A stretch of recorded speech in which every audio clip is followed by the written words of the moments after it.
केलं, पहिलाच दिवस जो आहे तो या शेतकऱ्याच्या मुद्द्यावरून गाजताना पाहायला मिळतो. बिलकुल शेतकऱ्यांची कर्जमाफी या सरकारने केलेली आहे. ही कर्जमाफी अतिशय बोगस आहे. ही कर्जमाफी नव्हे तर ही कर्ज वसुलीची मोहीम आहे. विधानसभेच्या प्रचारात राज्याचे मुख्यमंत्री असलेले देवेंद्रजी फडणवीस, उपमुख्यमंत्री असलेले एकनाथजी शिंदेसाहेब यांनी 7/12 कोरा कोरा कोरा अशी भाषणं केलेली खूप ठिकाणी. आणि मला असं वाटतं कोरा करण्याचं आश्वासन त्यांनी पाळलं, उलटं भोवरा झालं. आणखी त्याच्यावर आणखी वेगवेगळे कलमं, वेगवेगळ्या प्रकारचं 7/12 लिहिलं जातं आहे, कर्जाची वाढ होते. आणि म्हणून मला असं वाटतं ही कर्जमुक्ती महत्त्वाची आहे. हा 7/12 कोरा गेला पाहिजे. शेतकऱ्यांच्या या भावना आहे आणि त्या आम्ही मला असं वाटतं पायऱ्यावर आंदोलन करून व्यक्त केलेल्या आहे.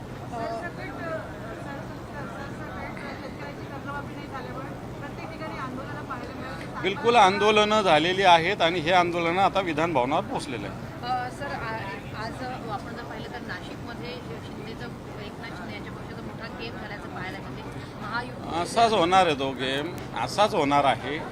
त्यांना वाटतं की आपण फार मोठे होतोय, पण भारतीय जनता पार्टी असाच गेम करणार आहे.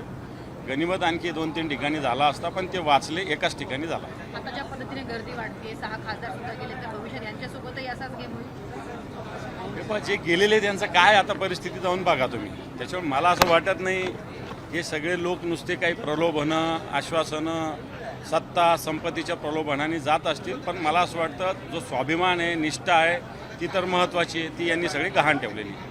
काल मुख्यमंत्र्यांनी सांगितलं आहे ऑपरेशन टायगर हे सक्सेसफुल झालेलं आहे. मला असं वाटतं ज्यावेळेस ते ऑफिशियल डिक्लेअर करतील त्यावेळेस त्याच्यात बोलू. आज संध्याकाळी 4 वाजता एकनाथ शिंदे पत्रकार परिषद घेणार आहे. खासदार सुद्धा उपस्थित राहतात. काही हरकत नाही. या गोष्टी होत असेल, मला असं वाटतं या गोष्टी झाल्या असतील तर त्याला मला असं वाटतं काही हरकत नाही. शिवसेना माननीय उद्धवजींच्या नेतृत्वाखाली या लोकांना मतदारसंघात तोंड दाखवायला जागा ठेवणार नाही. आणि येणार का ज्या निवडणुका येतील त्या शिवसेनेचे तरुण लोक आम्ही निवडून आणू.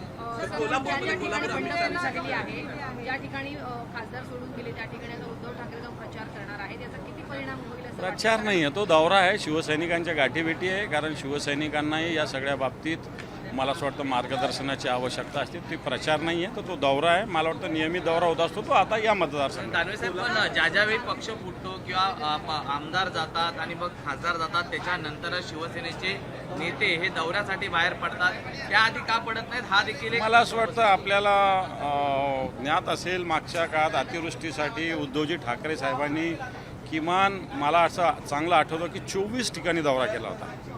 आणि त्यामुळं फक्त असं झाल्यावरच उद्धवजी फिरतात किंवा शिवसेने नेते फिरतात हे चुकीचं आहे.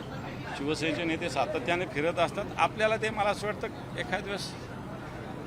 सर, नार्वेकर आणि भास्कर जाधव यांच्यातला अंतर्गत वाद जो आहे किंवा नाराजी जी असेल ती आता सोशल मीडियावर पाहायला मिळते. मला माहिती नाही, मला आता तुमच्याकडून कळालेलं आहे.